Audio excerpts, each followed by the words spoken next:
आत्मनिर्भर भारत के सपने के लिए हमारे पूर्वजों ने कई बलिदान दिए और जिसकी दिशा हमारे आदरणीय प्रधानमंत्री खुद दिखा रहे हैं, वो भारत का निर्माण करना अब संभव है। Like generations of Indians before us, we have all seen a dream for our beloved nation.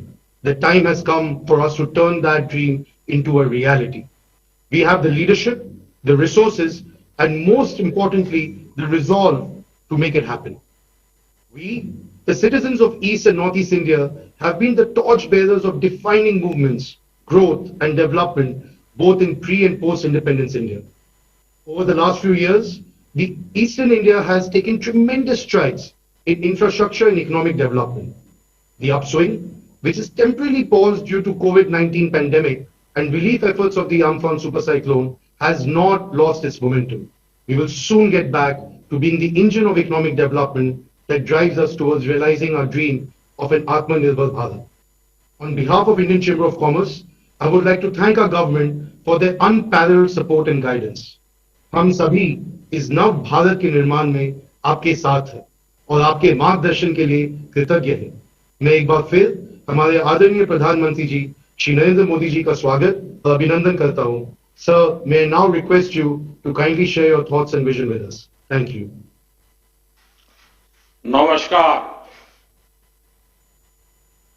আশা করি আপনারা সবাই ভালো আছেন না?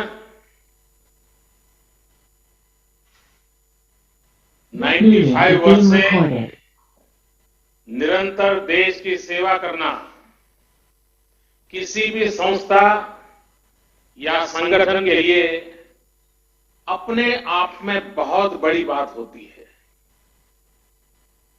आईसीसी ने पूर्वी भारत और नॉर्थ ईस्ट के डेवलपमेंट में जो कंट्रीब्यूशन दिया है, विशेषकर वहां की मैन्युफैक्चरिंग यूनिट्स को,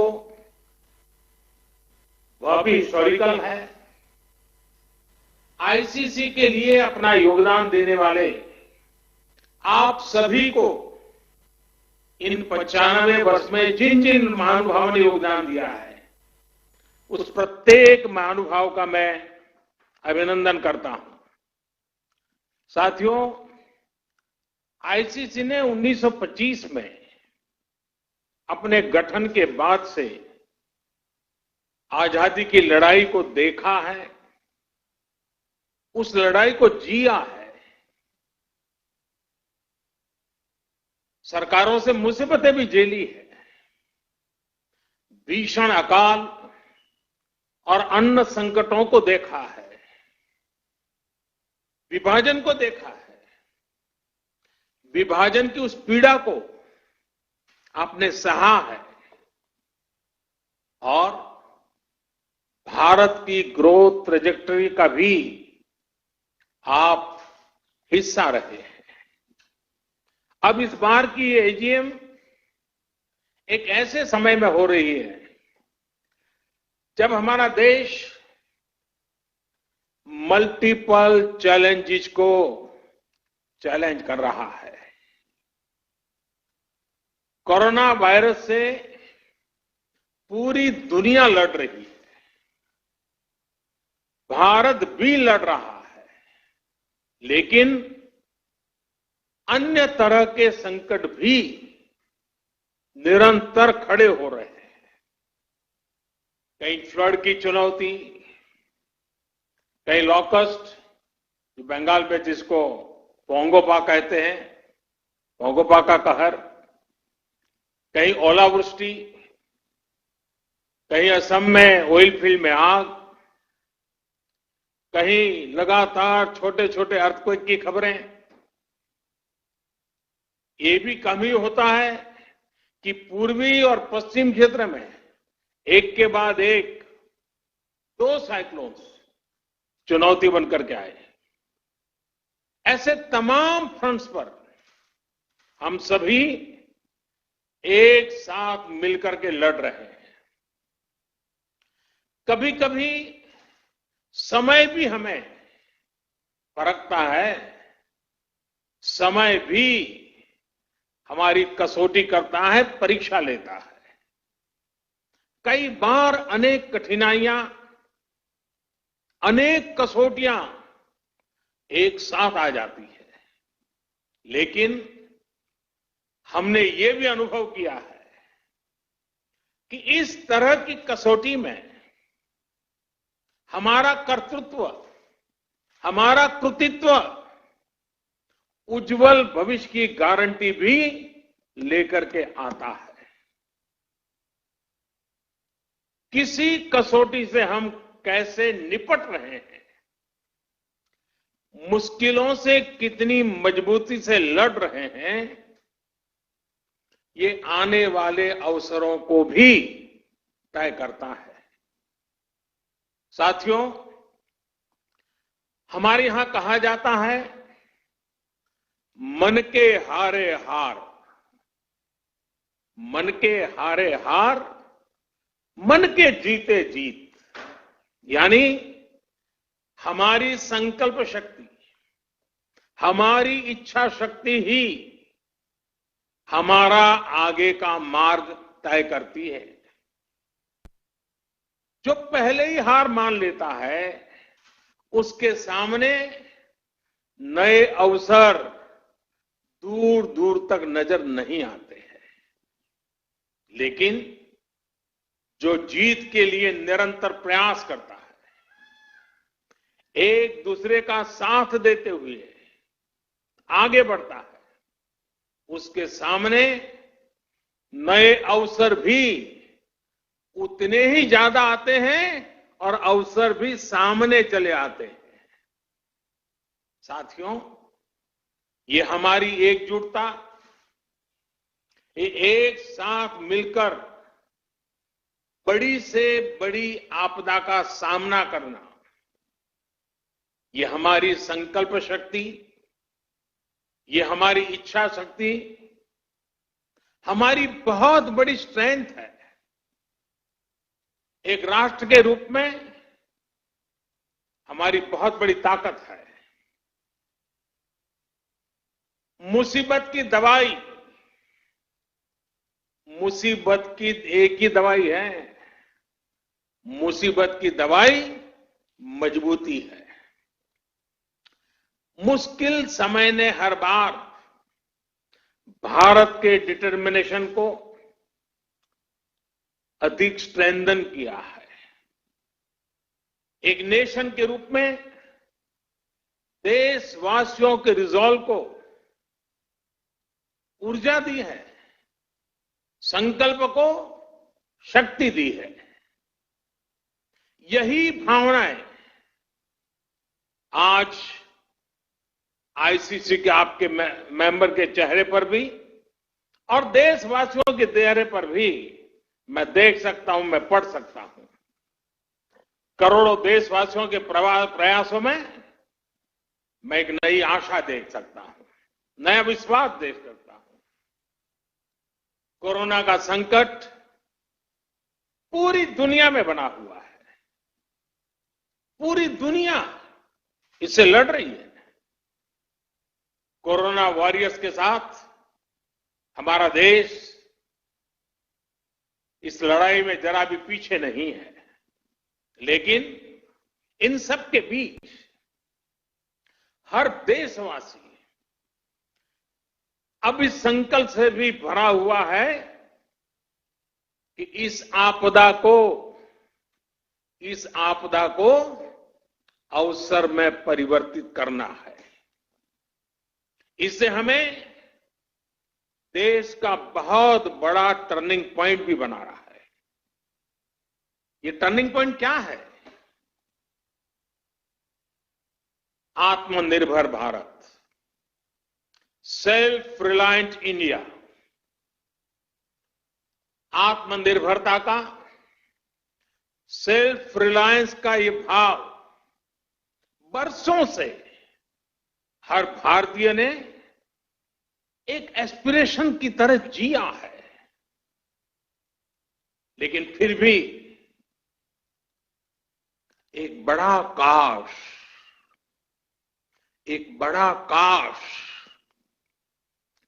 हर भारतीय के मन में रहा है, मस्तिष्क में रहा है।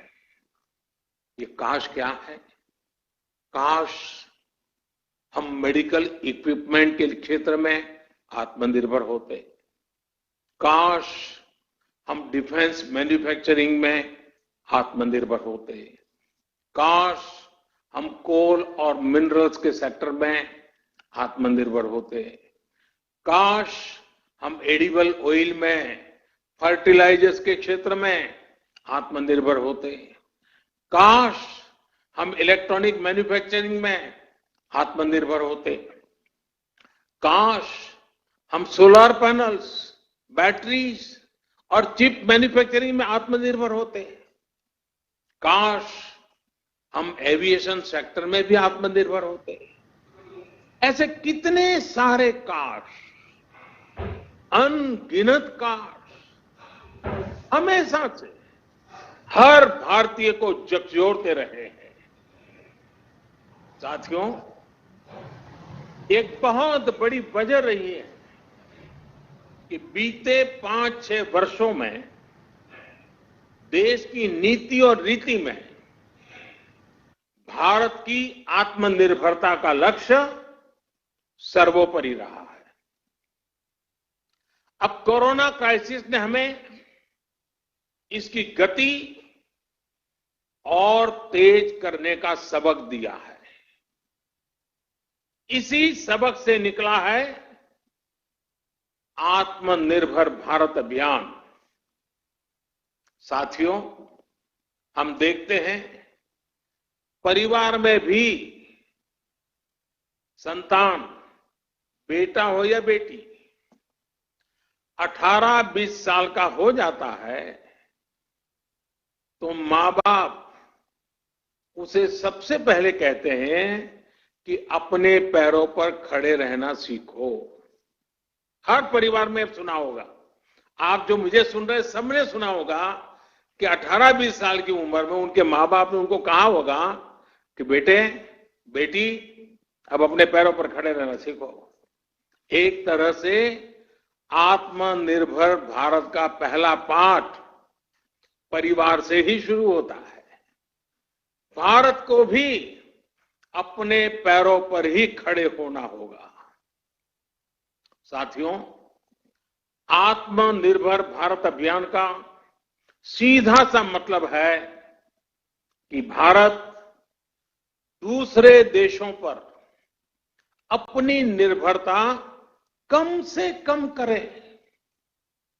हर वो चीज जिसे इंपोर्ट करने के लिए देश मजबूर है, वो भारत में ही कैसे बने। भविष्य में उन्हीं प्रोडक्ट्स का भारत एक्सपोर्टर कैसे बने, इस दिशा में हमें और तेजी से काम करना है। इसके अलावा हर वो सामान जो भारत का लघु उद्यमी बनाता है, हमारे हैंडीक्राफ्ट वाले जो सामान हमारे सेल्फ हेल्प ग्रुप से जुड़े करोड़ों गरीब बनाते हैं, जो दशकों से हमारे यहां बनता आ रहा है, गलियों मोहल्लों में बिकता रहा है, उसे छोड़कर विदेश से वही सामान मंगाने की प्रवृत्ति, इस पर भी हमने आत्मसंयम बरतना है, हमें नियंत्रण करना है। हम इन छोटे छोटे व्यापार करने वाले लोगों से केवल चीज ही नहीं खरीदते, पैसे ही नहीं देते, उनके परिश्रम को पुरस्कृत करते हैं, मान सम्मान बढ़ाते हैं। कभी सोचना, आप मर्सिडीज गाड़ी लेकर के जा रहे हैं और फुटपाथ पर छोटी चीज बेचने वाले की चीज आपने उतर करके खरीदी, वो पैसे नहीं गिनेगा, वो उसकी छाती फूल जाएगी। देखिए, मर्सिडीज गाड़ी वाला भी फुटपाथ पर मैं भले बैठा हूं, लेकिन उतर करके मेरे से सामान खरीद रखा है, उसकी जिंदगी को एक ताकत मिलती, उसको सम्मान मिलता है। हमें इस बात का अंदाजा भी नहीं होता कि इससे उनके दिल पर कितना प्रभाव पड़ता है, वो कितना गर्व महसूस करता है। इसलिए अब अपने लोकल के लिए वोकल होने का समय है। हर गांव, हर कस्बे, हर जिले, हर प्रदेश, पूरे देश को आत्मनिर्भर करने का समय है।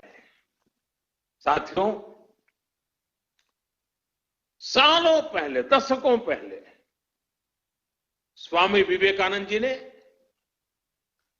एक पत्र लिखा था। उस पत्र में उन्होंने लिखा था, the simplest method to be work upon at present is to induce Indians to use their own produce and get markets for Indian artware in other countries.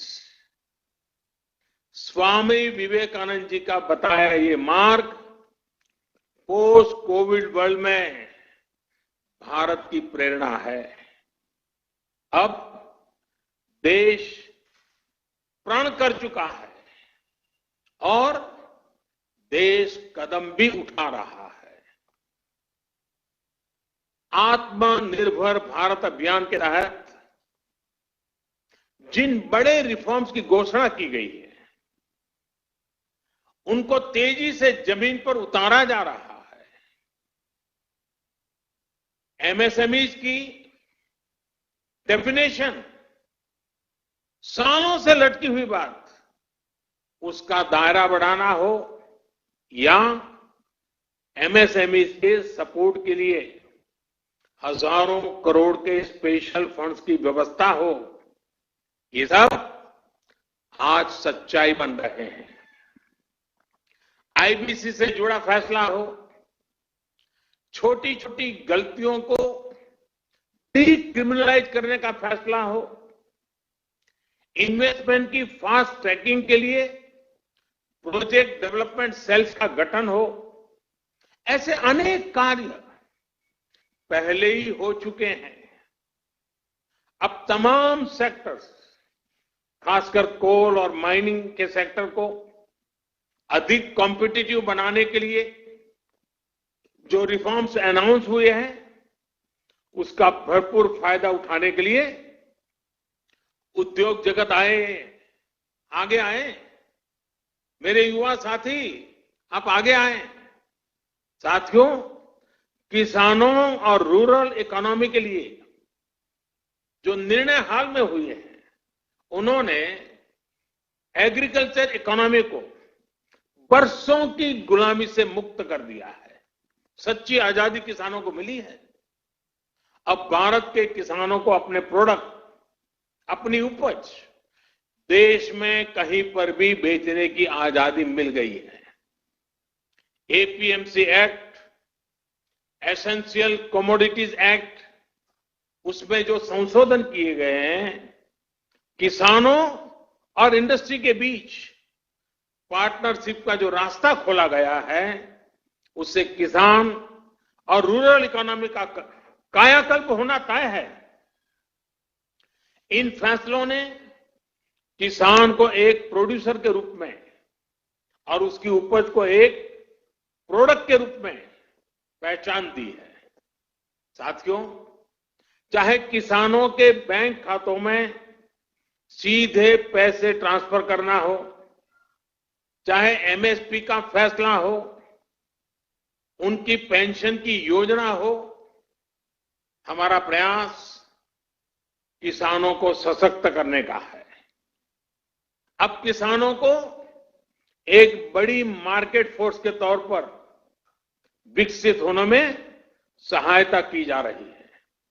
साथियों, लोकल प्रोडक्ट्स के लिए जिस क्लस्टर बेस्ड अप्रोच को भारत में बढ़ावा दिया जा रहा है, उसमें भी सभी के लिए अवसर भी मौजूद है। जिन जिलों, जिन ब्लॉक्स में जो पैदा होता है, वहीं आसपास इनसे जुड़े क्लस्टर विकसित किए जाएंगे। जैसे पश्चिम बंगाल में जूट किसानों के लिए पास में ही जूट आधारित उद्योगों को और मजबूती दी जाएगी। फॉरेस्ट प्रोड्यूस की अपार संपदा जुटाने वाले आदिवासी साथियों को उनके क्षेत्र में ही आधुनिक प्रोसेसिंग यूनिट्स उपलब्ध कराई जाएगी। इसके साथ ही बांबू और ऑर्गेनिक प्रोडक्ट्स के लिए भी क्लस्टर्स बनेंगे। सिक्किम की तरह पूरा नॉर्थ ईस्ट ऑर्गेनिक खेती के लिए बहुत बड़ा हब बन सकता है, ऑर्गेनिक कैपिटल बन सकता है। आईसीसी के साथ जुड़े आप सभी व्यापारी अगर ठान ले तो नॉर्थ ईस्ट में ऑर्गेनिक फार्मिंग बहुत बड़ा आंदोलन बन सकता है।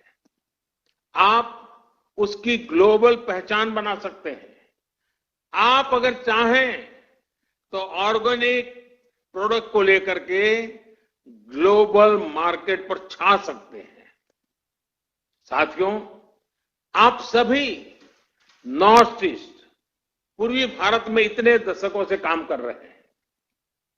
सरकार ने जो तमाम कदम उठाए हैं, इनका बहुत बड़ा लाभ ईस्ट और नॉर्थ ईस्ट के लोगों को होगा।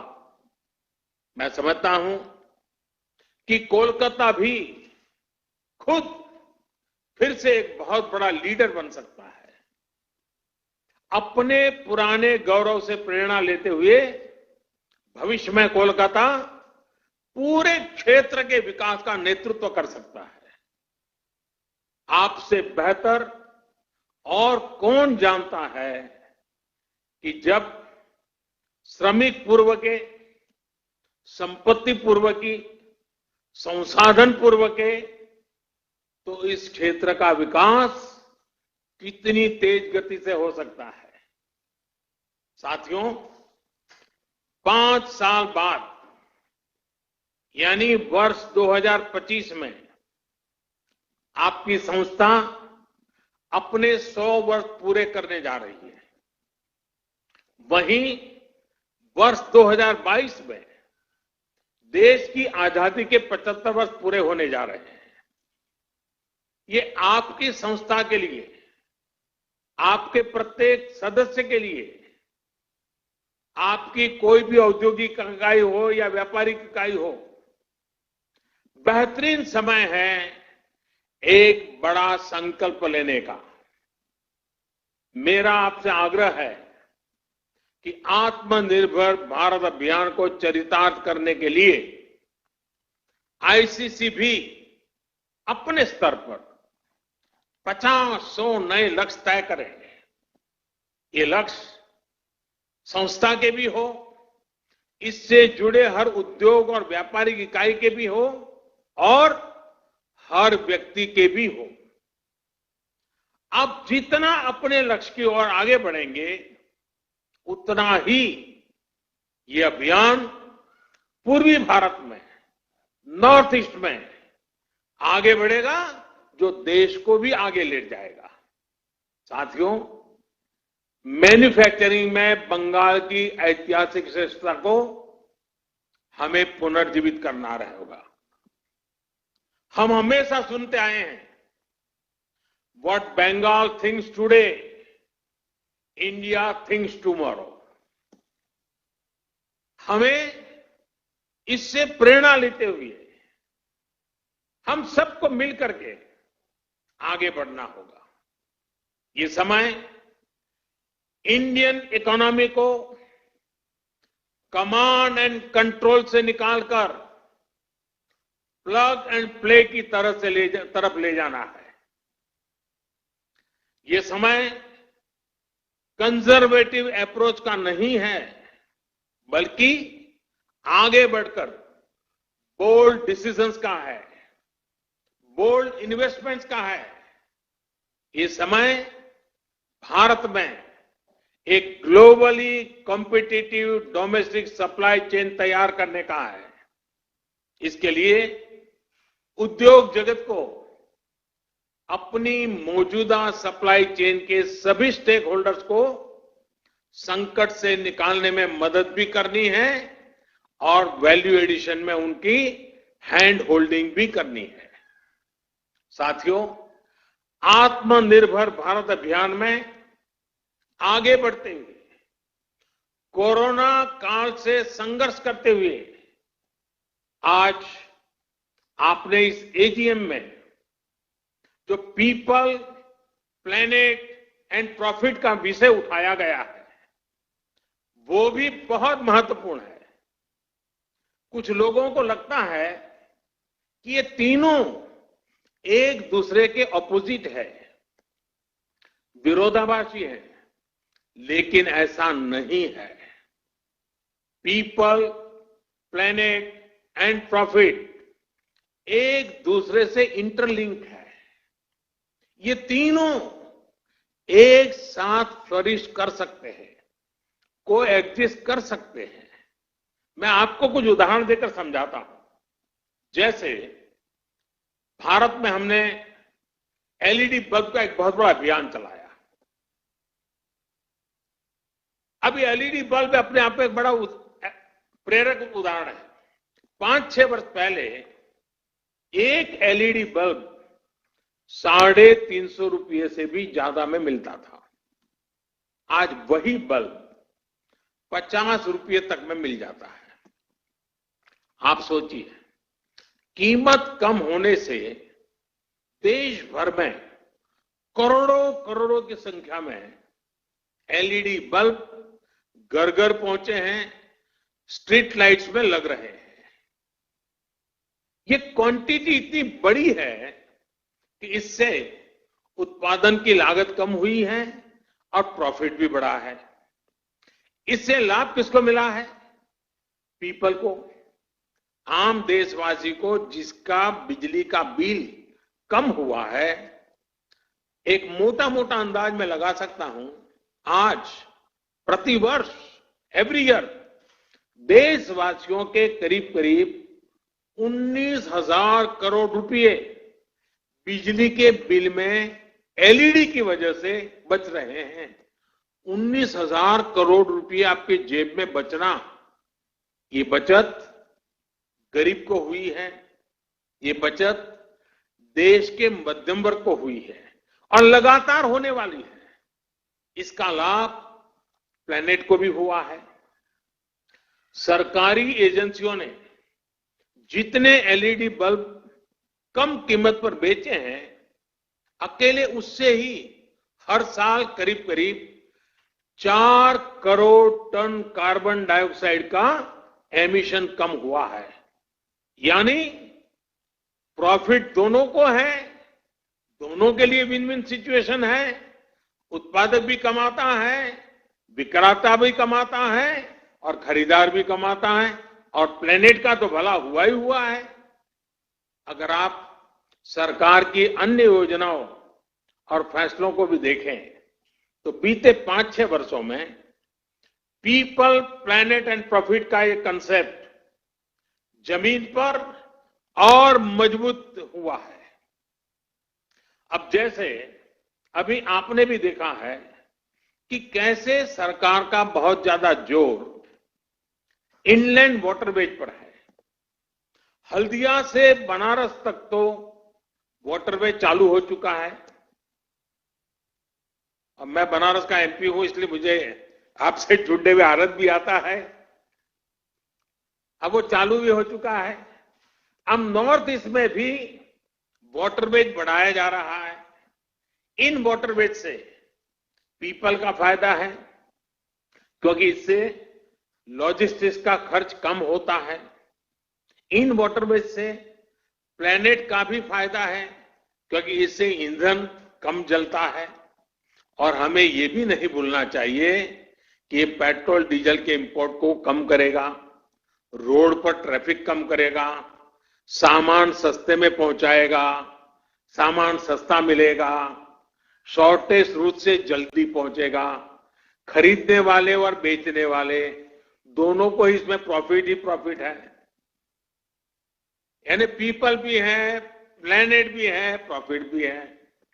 साथियों, भारत में एक और अभियान अभी चल रहा है, देश को सिंगल यूज प्लास्टिक से मुक्त करने का। इसमें पीपल, प्लेनेट और प्रॉफिट तीनों ही विषय एड्रेस होते हैं। विशेषकर पश्चिम बंगाल के लिए तो ये बहुत ही फायदेमंद है। इससे आपके यहां जूट का कारोबार बढ़ने की संभावना अनेक गुना बढ़ जाती है। और मैं तो आपसे पूछूंगा, क्या आप लोगों ने इसका फायदा उठाया कि नहीं उठाया? क्या अब पैकेजिंग मटेरियल, नई नई वैरायटीज, नए नए थैलिए, नए नए पर्स प्लास्टिक की जगह पर जूट से बनाना शुरू किया कि नहीं किया?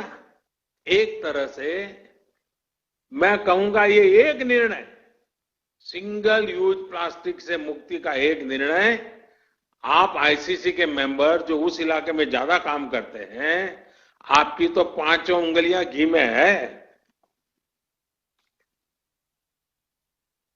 और आपको तो इस मौके का और फायदा उठाना चाहिए। और अगर ये मौका छोड़ देंगे तो फिर कौन मदद करेगा? सोचिए, जब पश्चिम बंगाल में बना जूट का बैग हर किसी के हाथ में होगा तो बंगाल के लोगों को कितना बड़ा प्रॉफिट होगा। साथियों, पीपल सेंट्रिक, पीपल ड्रिवन और प्लैनेट फ्रेंडली डेवलपमेंट की अप्रोच अब देश में गवर्नेंस का हिस्सा बन गई है। जो हमारे टेक्नोलॉजिकल इंटरवेंशंस है वो भी पीपल, प्लैनेट और प्रॉफिट के विचार के अनुकूल ही है। यूपीआई के माध्यम से हमारी बैंकिंग टचलेस, कॉन्टैक्टलेस, कैशलेस और 24/7 365 डे संभव हो पाई है। भीम ऐप से ट्रांजैक्शन के अब नए नए रिकॉर्ड बन रहे हैं। रुपे कार्ड अब गरीब, किसान, मध्यम वर्ग, देश के हर वर्ग का पसंदीदा कार्ड बनता जा रहा है।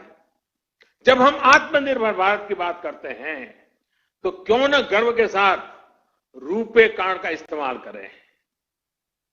साथियों, अब देश में बैंकिंग सर्विस का दायरा उन लोगों तक भी पहुंच पाया है जिनको लंबे समय तक हैव नॉट्स की श्रेणी में रखा गया था। डीबीटी, जैम, JAM यानी जनधन, आधार, मोबाइल के माध्यम से बिना लीकेज करोड़ों बेनिफिशियरीज तक, करोड़ों लाभार्थी तक जरूरी सहायता पहुंचाना संभव हुआ है। इसी तरह गवर्नमेंट ई मार्केट प्लेस, और मैं चाहूंगा सभी व्यापारी आलम इसको ध्यान से सुने, गवर्नमेंट ई मार्केट प्लेस यानी GEM, आप वेबसाइट पे जाकर इसकी डिटेल देख सकते हैं। GEM ने पीपल को सरकार के साथ जुड़कर प्रॉफिट कमाने का एक अवसर दिया है।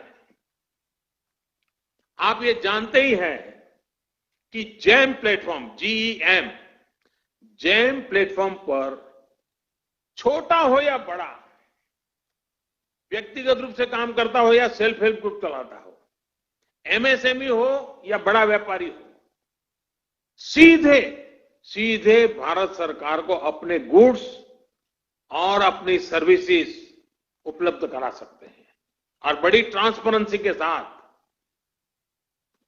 पहले तो जब तक इतने लाख का टर्नओवर नहीं होता है, इतना बड़ा ब्रांड नहीं होता है, इतना बड़ा नाम नहीं होता है, तब तक आप सरकार को माल बेचने के लिए सोच ही नहीं सकते थे।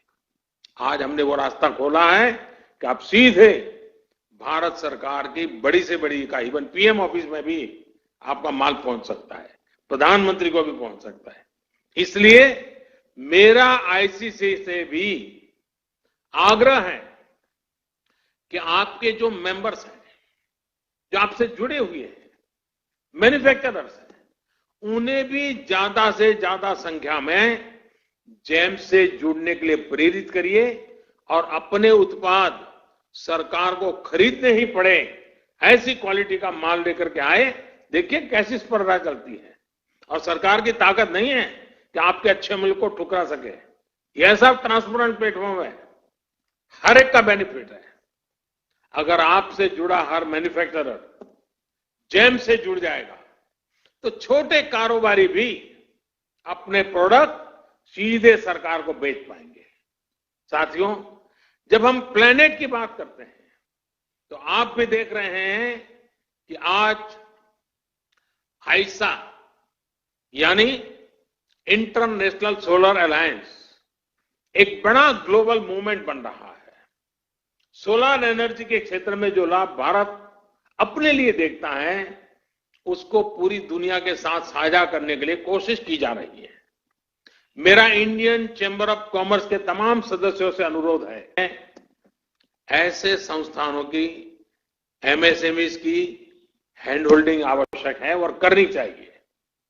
बदलते हुए विश्व में सोलार रिचार्जेबल बैटरीज का बहुत बड़ा मार्केट बनने वाला है। क्या भारत का उद्योग जगत इसका नेतृत्व कर सकता है? इस क्षेत्र में भारत एक बहुत बड़ा हब बन सकता है।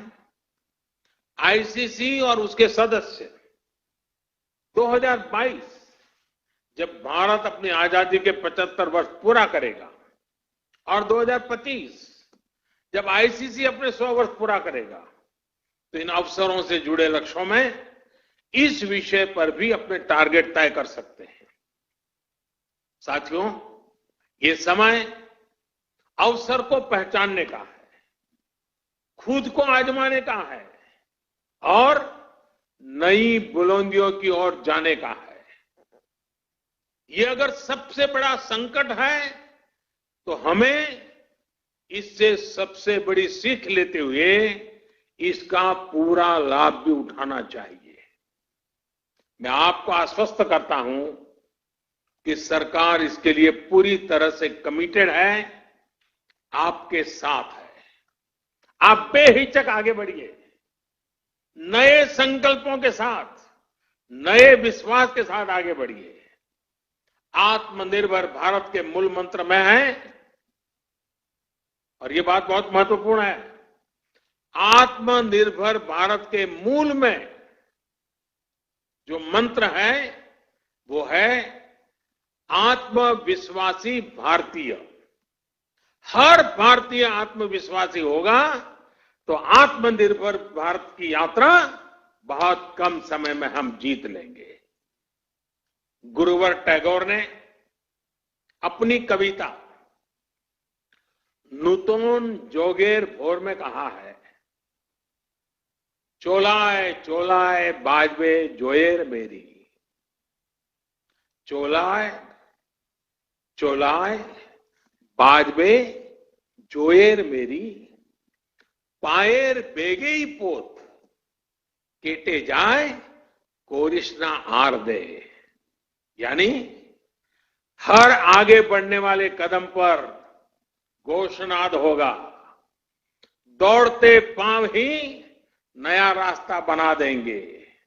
अब देरी मत करो, सोचिए ये कितना बड़ा मंत्र है, दौड़ते पांव ही नया रास्ता बना देंगे। जब इतनी बड़ी प्रेरणा हमारे सामने है तो रुकने का सवाल ही पैदा नहीं होता। मुझे पूरा विश्वास है कि जब आप अपनी स्थापना के 100 वर्ष का समारोह मनाएंगे, जब देश अपनी स्वतंत्रता के 75 वर्ष का पर्व मनाएगा, तो आत्मनिर्भर भारत के मार्ग पर हमारा देश मजबूती के साथ काफी आगे बढ़ चुका होगा और आपके साथ सहयोग से बढ़ चुका होगा। 130 करोड़ देशवासियों की संकल्प शक्ति से बड़ा होगा। 130 करोड़ देशवासियों के हर कदम में आत्मनिर्भरता का मिजाज होगा। एक बार फिर आप सबको बहुत बहुत शुभकामनाएं देता हूं और मैं यही प्रार्थना करूंगा, स्वस्थ रहिए, सुरक्षित रहिए। बहुत बहुत आभार। ভালো থাকবেন। আমরা ভালো থাকবো স্যার, আপনিও ভালো থাকবেন। Now I would request Shri Sanjeev Goenka to formally give the vote of thanks.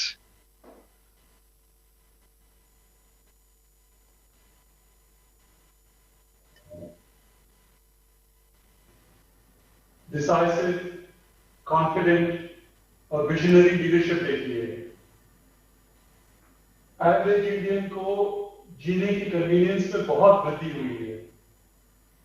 एक नई दिशा मिली है, एक नया संकल्प मिला है, एक नया मार्ग मिला है, और विश्व भर में आज भारतीय सिर ऊंचा करके रह सकता है, जी सकता है, घूम सकता है, व्यवसाय कर सकता है। ये प्रेरणा आपने और आपकी सरकार ने दी है। आपने एक विश्वास दिया है कि हम कर सकते हैं। We can do it. And sir, today I tell you that we will do it. Indian industry will rise to the challenge. And industry in Eastern India will definitely rise to the challenge. We are grateful to you, sir, for your time, for your guidance, for the vision, and for the honor that you do the Indian Chamber of Commerce and the industry in Eastern India by your address and your participation. We are truly, truly honored, and we promise you we will fulfill our responsibility to the fullest. Namaskar.